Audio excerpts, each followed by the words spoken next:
way to find me is on Twitter. I'm on there all the time.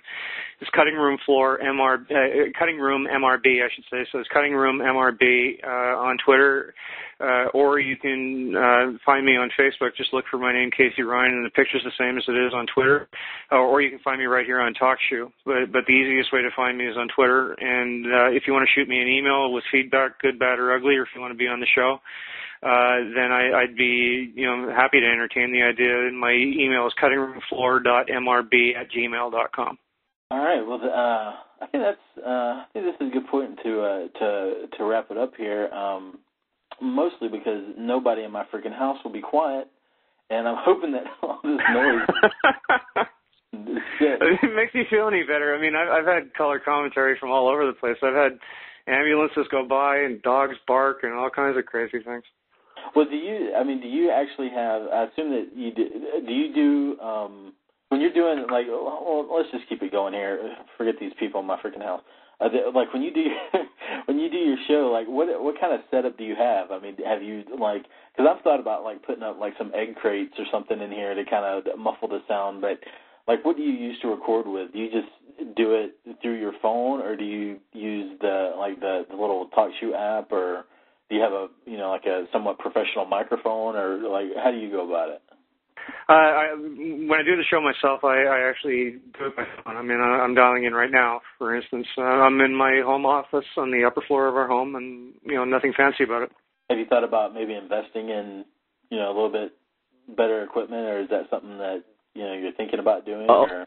Ultimately, yeah. But one brick at a time, as they say. So believe me, if it's been thought of, it's been examined.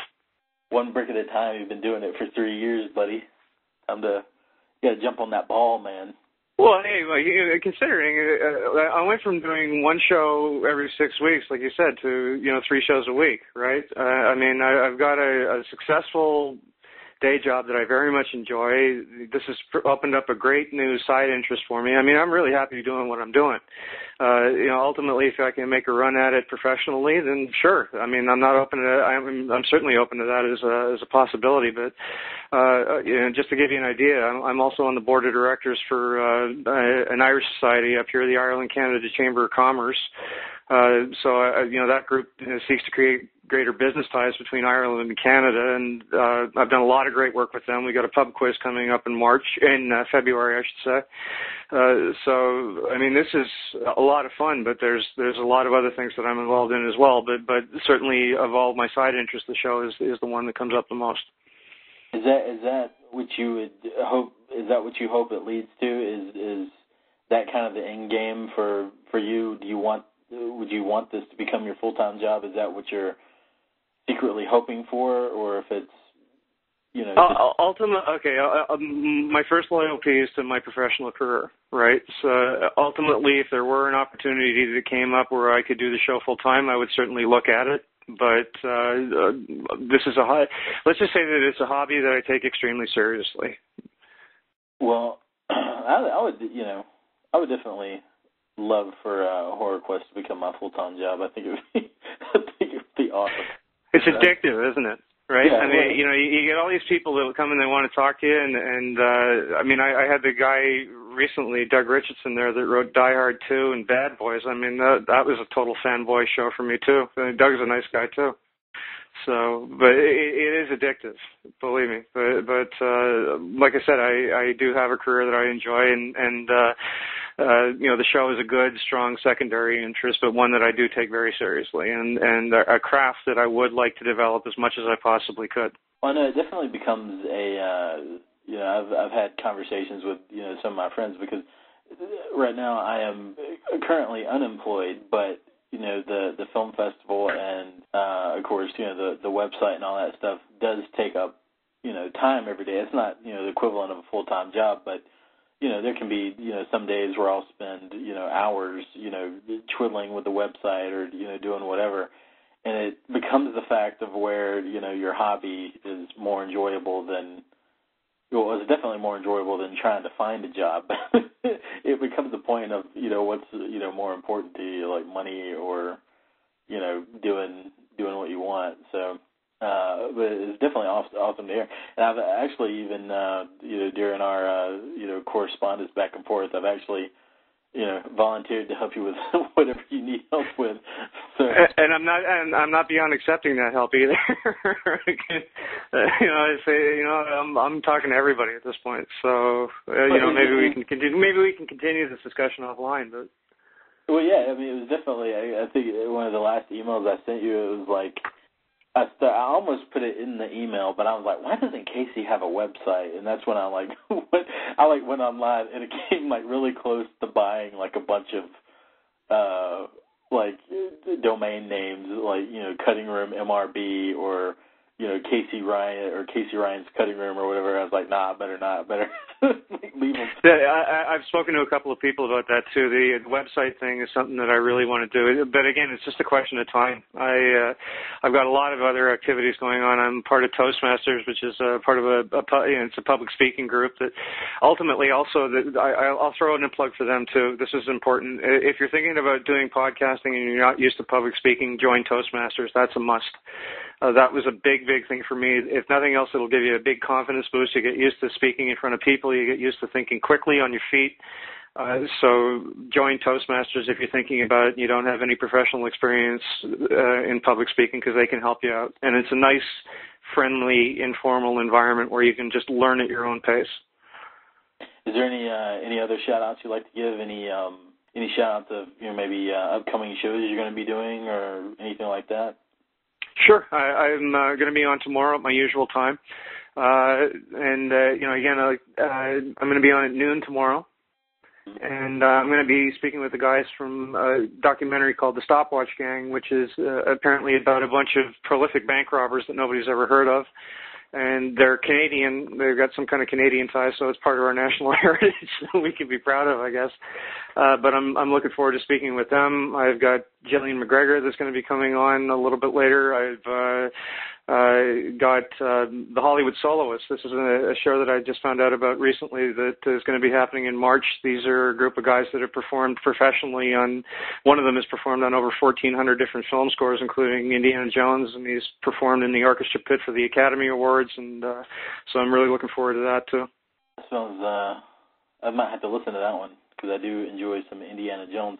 And your show is definitely really good. I don't listen to every episode, but I am a fan of the show. Sometimes some of the guests, I'm one of those that if the guest is doing something that I'm interested in, I'll listen. But sometimes you have on musicians or writers, and that's not always interesting to me, just because that's not what I'm into. But some of the ones you've done with filmmakers or doing stuff with people's. I know there's been a few Indiegogos that I've definitely checked out just because you've recommended them. So it is a really good thing what you're doing, and I hope you definitely keep doing it, because it is a really good show, and it's worth checking out if you like podcasts stuff like that. Well, and I just want to say that this horror festival that you started, the HorrorQuest Film Festival in Atlanta, I've spoken to a lot of people about this. The fact that you're doing this and not charging for submissions and not charging for entry fees, I think is a noble thing. I've gotten a lot of compliments on the site when I've tweeted that out. So, congratulations on the job well done there. And I'd recommend it to anybody. I've interviewed a lot of indie horror people. I devote all of my shows pretty much in October to indie horror as a tribute and setting up for Halloween. So anybody who's out in the indie horror community, listen to HorrorQuest, get in touch with Joe. And if you have a project that's ready to submit, think about turning it into HorrorQuest. Definitely, and definitely check out Casey Ryan and the Cutting Room Floor on the talkshoe.com, and also on Twitter at Cutting Room MRB. So definitely follow him, and we'll make sure we get some tweets out as soon as we can to make sure everybody knows about it and stuff like that. So again, Casey, I want to thank you for coming on and keep doing what you're doing, and hopefully this will not be the Hopefully this won't be the last time we talk. Hopefully maybe you'll come on again, or I'll be on your show again sometime soon. But yeah, definitely again, man, thanks for coming on. So no problem. Thanks for having me, and I'd be happy to do this again anytime you want to. Yeah, I'd love to have you back. But we're getting close to time here, so I'll start winding it down. Again, check out Casey Ryan and the Cutting Room Floor at talkshoe.com, and of course on Twitter, the Cutting Room MRB, and also right now HorrorQuest is taking submissions for 2012. So if you have a independent horror film or sci-fi or fantasy or something like that, go to www.thehorrorquest.com and get your film submitted. And we definitely can't wait to see it. And also make sure you follow us on Twitter and YouTube and all that. Coming up on the show, our next week's show is I'm really excited about it because he's one of my favorite people in the world, and that is Lloyd Kaufman. And I've had the pleasure of talking to him a couple times. I don't know if he'll remember me because I'm sure he talks tons of people, but maybe he will. But he is of course the one of the heads of Trauma Entertainment, and I'm sure that he'll have a lot to say about SOPA and stuff like that. So I can't wait to have him on. And also joining us on that show will be our volunteer Tiffany, aka Weapon X, with her first appearance on the HorrorQuest podcast, and hopefully it won't be the last because we haven't had Jesse Cash on in a while, so hopefully that might fill in the gap because I do enjoy doing these shows by myself, but I do enjoy it when there's somebody here for me to kind of banter with, because sometimes you do feel a little silly, just sitting in your